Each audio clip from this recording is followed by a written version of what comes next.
माँ का अत्याचार बेटी पर। गांव के एक छोटे से घर में सीमा अपनी माँ सविता के साथ रहती थी। सीमा एक मासूम और होनहार लड़की थी जो पढ़ाई में बहुत अच्छी थी। लेकिन उसकी माँ सविता को यह पसंद नहीं था कि उसकी बेटी पढ़ लिख कर अपने सपने पूरे करे।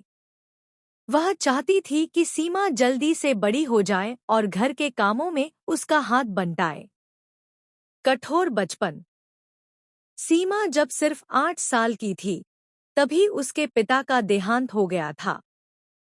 सविता ने अपने पति के गुजरने के बाद बहुत संघर्ष किया, लेकिन धीरे धीरे उसका स्वभाव कठोर होता गया। सीमा की हर छोटी बड़ी गलती पर वह उसे मारती पीटती और गालियां देती। अगर वह खेलने की जिद करती तो उसे चूल्हे के पास बैठाकर बर्तन साफ करने को कहती। स्कूल में सीमा की टीचर मिस भारती उसकी प्रतिभा से प्रभावित थी। उन्होंने कई बार सविता से कहा कि वह सीमा की पढ़ाई न रोके, लेकिन सविता हमेशा एक ही बात कहती, लड़कियों को ज्यादा पढ़ाने से क्या फायदा? आखिर में तो उसे रसोई ही संभालनी है। सपनों पर पहरा। सीमा का सपना था कि वह एक दिन टीचर बने और गांव की दूसरी लड़कियों को पढ़ाए, ताकि वे भी अपने पैरों पर खड़ी हो सकें। लेकिन माँ को उसकी ये बातें पसंद नहीं आती थी। जब भी सीमा किताब लेकर बैठती, सविता उसे जबरदस्ती काम में लगा देती। ये पढ़ाई लिखाई छोड़, चूल्हा जलाना सीख। एक दिन स्कूल में एक प्रतियोगिता थी जिसमें सीमा ने पहला स्थान प्राप्त किया। जब वह खुशी खुशी माँ को बताने गई तो माँ ने उसे जोर से थप्पड़ मारा और कहा, तेरी इन किताबों से पेट नहीं भरेगा, चुपचाप रसोई में जा। सीमा की आंखों में आंसू थे, लेकिन उसने हार नहीं मानी। बगावत की शुरुआत। सीमा की सहेली रजनी ने उसे हिम्मत दी। उसने कहा, अगर तुझे अपने सपने पूरे करने हैं तो तुझे लड़ना पड़ेगा। सीमा ने ठान लिया कि वह अपनी माँ के खिलाफ नहीं, बल्कि अपनी किस्मत के खिलाफ लड़ेगी। रात को जब सब सो जाते, तब वह चुपचाप दिए की रोशनी में पढ़ाई करती। सुबह जल्दी उठकर सारे काम कर देती, ताकि माँ को शिकायत का कोई मौका न मिले।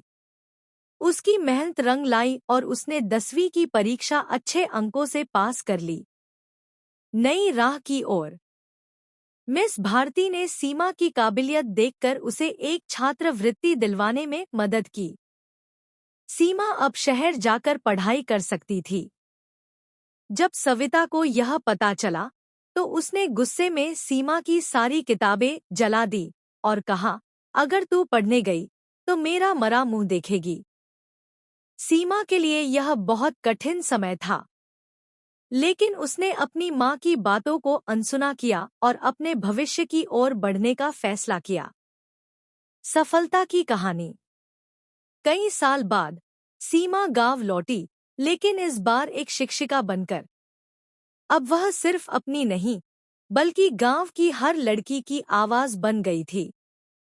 माँ को जब एहसास हुआ कि उसकी बेटी ने कितनी बड़ी उपलब्धि हासिल की है, तो उसकी आंखों में पछतावे के आंसू थे।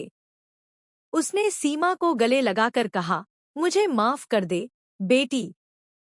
मैंने तुझ पर बहुत अत्याचार किए, लेकिन आज तूने मुझे गर्व महसूस कराया है। सीमा मुस्कुराई और कहा, अगर मैं माँ बनकर किसी को सजा दूं, तो मैं भी आप जैसी ही बन जाऊंगी। इसलिए मैं आपको माफ करती हूँ। उस दिन गांव की हर लड़की के मन में एक उम्मीद जाग उठी कि अगर सीमा जीत सकती है, तो वे भी जीत सकती हैं।